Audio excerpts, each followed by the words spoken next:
আসসালামু আলাইকুম ভিউয়ার্স, আজকে আমি নতুন একটা ভিডিও নিয়ে আপনাদের সামনে হাজির হয়েছি।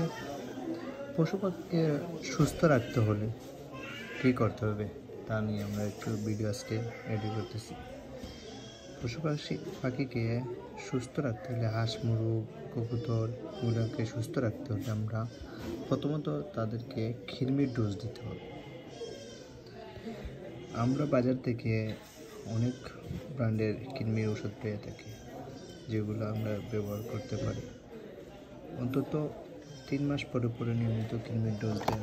কৃমির মধ্যে আছে বিভিন্ন কোম্পানির আছে, কৃমির আলপেন ব্যাট আছে, প্যারাবেট আছে, সাধারণত ডেনেটার আছে, প্যারানেক্স, এগুলো বিভিন্ন কোম্পানির বিভিন্নগুলো আছে। আপনার যে কোনো কোম্পানিটা ব্যবহার করতে পারেন।